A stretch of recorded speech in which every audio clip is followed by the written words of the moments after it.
Bonjour et bienvenue dans le studio. On change un petit peu cette semaine, on quitte un petit peu les Amstrad. J'ai reçu un Amiga 4000 qu'on m'a envoyé pour le réparer. Donc ce sera déjà un plus haut niveau de challenge pour moi, ce genre de machine. Puisque le mien, je ne l'avais pas réparé moi-même, mais je l'avais fait réparer par un ami qui était beaucoup mieux équipé que moi. Et bien aujourd'hui, je vais m'y coller sur cet Amiga 4000, donc qui est d'époque. Et comme vous pouvez peut-être le voir, c'est un A4040, mieux que celui que j'ai, moi qui était un A4030, lequel j'ai été obligé d'acheter une 3640 pour mettre dedans pour le transformer en A4040. Celui-là est déjà en A4040. Et on découvrira à l'intérieur, il y a une Picasso 2. Bon, c'est moins bien que la Picasso 4 que j'ai, mais c'est déjà pas mal. Et je l'ai reçu avec un lecteur de disquette et tout ça. Et donc, mon but, ça va être de remettre cet Amiga 4000 en marche. Il est d'époque, donc il a toujours sa pile d'époque. Donc, on va découvrir l'intérieur, supprimer la pile. J'ai d'ailleurs acheté tout un kit de condensateur puisqu'il n'a jamais été fait. Et donc, on va recaper cet Amiga 4000 en espérant le remettre en fonction. Donc, on va s'approcher de la machine. Je vais faire sauter le capot et on va regarder à l'intérieur, le démonter et le remettre en état. Donc, allons-y. Alors, j'ai enlevé le capot. On voit bien la Picasso 2, mais on voit également, comme c'était prévu, la batterie ici. Et je ne sais pas si j'ai assez de lumière, mais si je la tourne un petit peu, on voit qu'elle a bien coulé quand même. Donc, ça va être une des premières choses que je vais faire. Donc, pour l'essayer, déjà, je vais déjà commencer par enlever la Picasso 2. C'est étonnant d'ailleurs qu'elle ne soit pas en bas sur le port vidéo. Ah non, c'est peut-être là le port vidéo, je ne sais plus exactement. Et je vais sortir la carte mère et je vais enlever cette pile et on va déjà tester, voir s'il fonctionne. Cet Amiga 4000 parce que ça fait des années qu'il n'a pas été démarré et je voudrais pas le démarrer comme ça. Je voudrais déjà vérifier que la lime démarre et ensuite démarrer la carte mère une fois que j'ai enlevé la pile et regarder si on a quelque chose à l'écran avant d'attaquer le recap, voir déjà dans quel état elle est avant de commencer. Donc je démonte la machine et je vous reprends un petit peu plus tard. Petite vue sur la carte mère une fois démontée. J'ai enlevé la pile, donc elle n'a pas trop coulé du côté des barrettes de mémoire, donc c'est déjà ça. Par contre, on remarque de la corrosion sur les pattes de ce composant-là et sur les résistances en bas, les petits condensateurs. Voilà. Sinon, de ce côté-là, s'il y a un peu de saleté, mais je remarque aussi de la corrosion sur les composants autour de tous ces condensateurs. Donc c'est clair qu'il va falloir les faire. Ce que je vais commencer par faire, c'est déjà vérifier l'alimentation. Et je vais essayer de la power comme ça, voir ce qui se passe. Avant de m'attaquer à nettoyer toute cette corrosion, de toute façon on n'est plus à un jour près. Je vais probablement passer aussi un petit coup là avant d'enlever les condos, histoire d'y voir un peu plus clair. Et mettre la carte mère au propre. Les barrettes de RAM, je les ai toutes remmanchées, sauf celle-ci qui ne tient pas en place parce que le petit clip là est cassé sur le côté. C'est souvent le cas sur les Amiga 4000. Ces slots sont très fragiles. Donc, je passe un petit coup pour enlever juste la poussière. Je teste la lime, j'amène un écran et on va regarder ce qu'il nous dit. Bon, je vous ai fait gagner du temps, j'ai vérifié la lime. Je n'ai pas trouvé de problème. J'ai remis la 0,40 sur la machine et j'ai branché un écran. Donc, on va regarder déjà s'il fonctionne.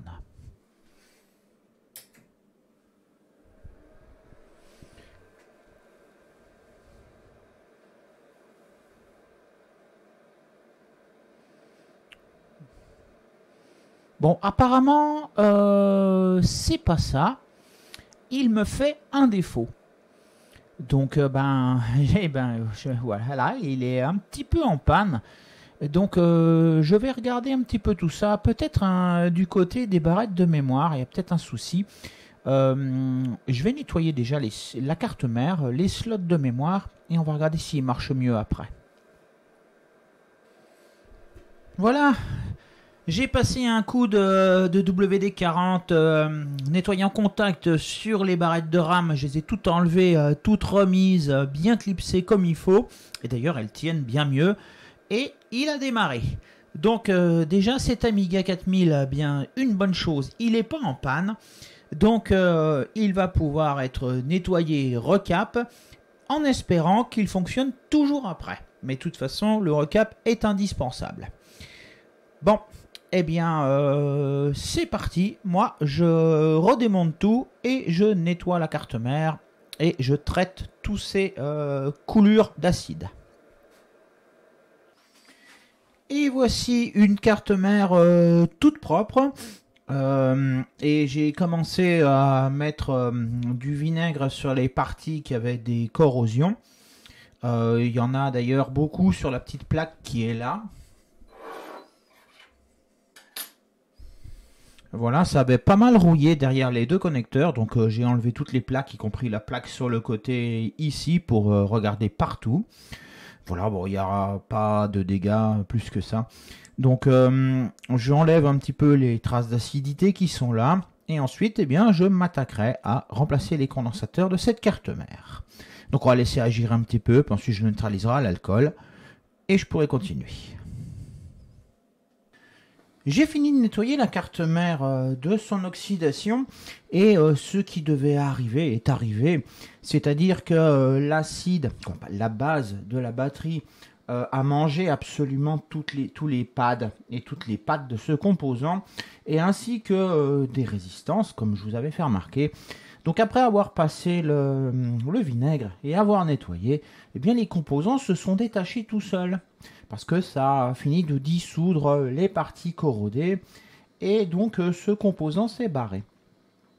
C'est pas que ça va être très facile de le remettre parce que les pads de ce côté-là n'existent absolument plus. Là, il y a des bouts de pads qui restent, mais c'est tout. Là, il n'y en a plus. Les deux résistances, c'est pareil. Il n'y a plus beaucoup de pads de disponibles. Je m'inquiète pas trop pour les résistances. Hein, c'est des pull-up sur des composants à côté, donc ça devrait être faisable. Ce composant-là, ça va être beaucoup plus compliqué. Il gère l'IDE et le Buster, donc ça veut dire les ports oraux. Et sans lui, l'Amiga 4000 va quand même avoir un peu mal à fonctionner, comme un Amiga 4000. Donc j'ai commandé les composants, j'ai déjà reçu les résistances, mais celui-là je vais le changer, hein, je ne vais pas remettre celui-là. J'en ai commandé et je vais essayer de le remettre en place et d'aller le raccorder où il faut sur la carte mère. Mais il est encore pas recapé, mais je peux vous montrer que le manque de ce composant ne l'empêche néanmoins pas de démarrer.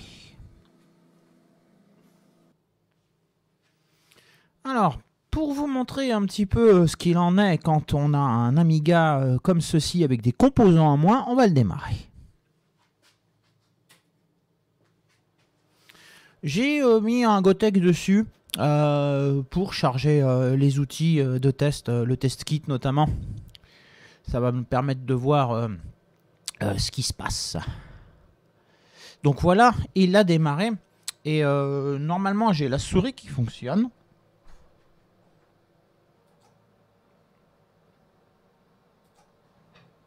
Et si on teste la mémoire, eh bien, déjà je suis rassuré, c'est que la batterie n'a pas fait de dégâts au niveau des slots de mémoire. Donc la mémoire de la machine fonctionne. Je vais l'arrêter.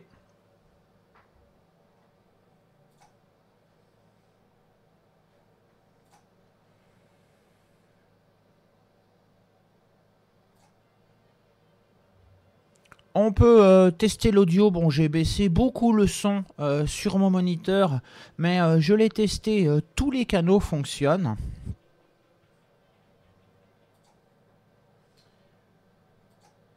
D'un point de vue vidéo, bon, comme on a pu le voir, hein, il n'a pas de souci.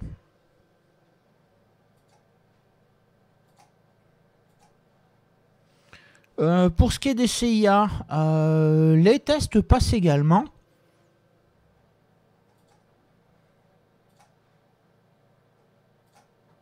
Et on va tester le clavier, tiens.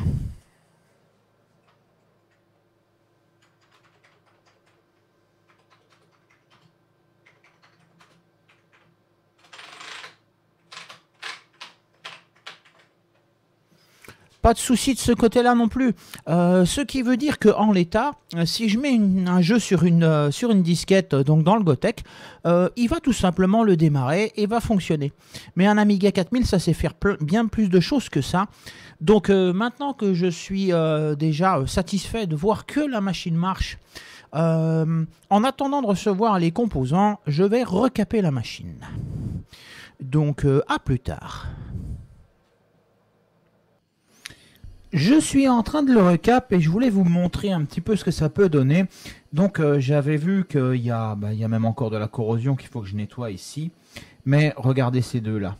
Voilà. C'est 22 microfarads qui ont complètement coulé. Et par ailleurs, j'ai fini de recap la 3640. Elle fonctionne très très bien. Et je suis sur la carte mère du 4000. Donc je voulais juste vous partager voilà, que ces machines-là, faut absolument les recaper. Je continue moi, à plus tard. Attends.